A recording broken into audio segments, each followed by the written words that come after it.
Journalistic reportage. It's a very interesting form. Uh, when people hear reportage, they usually think about traveling reportage. What is maybe the most usual reportage, still very present in media, but reportage, um, it's not necessarily only connected to traveling. Mm, One of the best journalistic reportages in the history of journalism, believe me or not, are done from funerals. Maybe sounds a little bit weird, but that is true. Well, what would be a journalistic reportage? A journalistic reportage is definitely a descriptive form. If we are talking about traveling, then all of those nice stories from different destinations where you have described how different places, different famous monuments, museums, churches, cathedrals, and different famous things in, for example, some city looks like.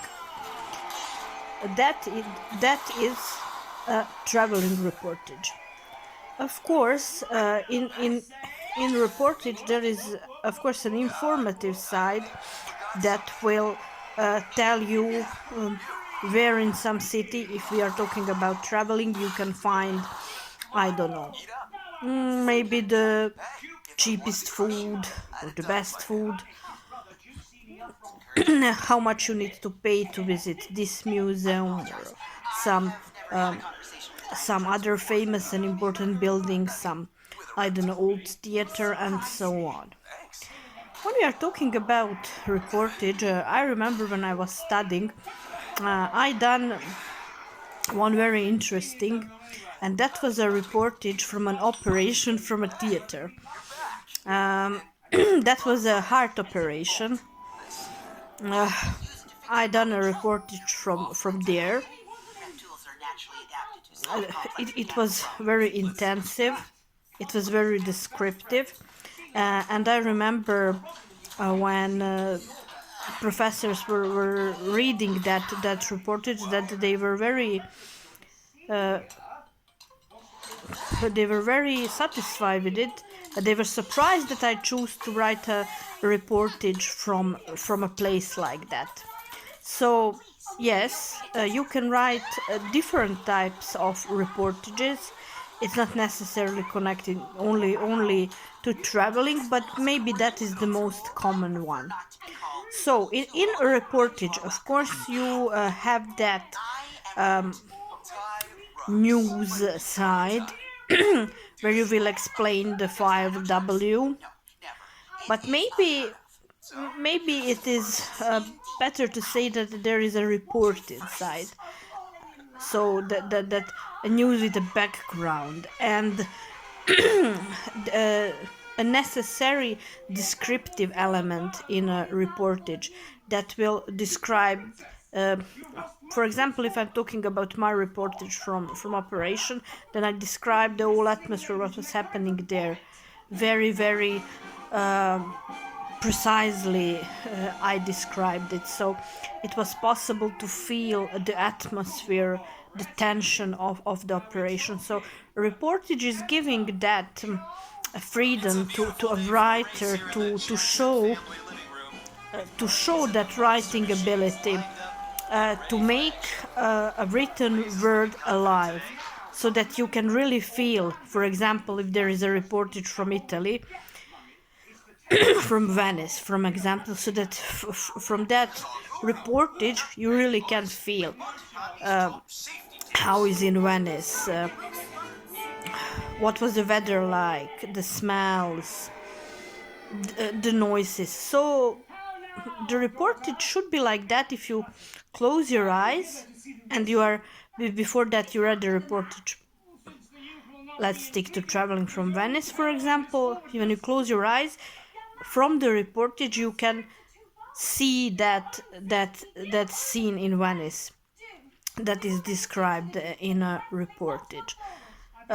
In some way, I would say that a reportage is can be explained as a freestyle as well. So there is that freedom, writers' freedom to show their abilities.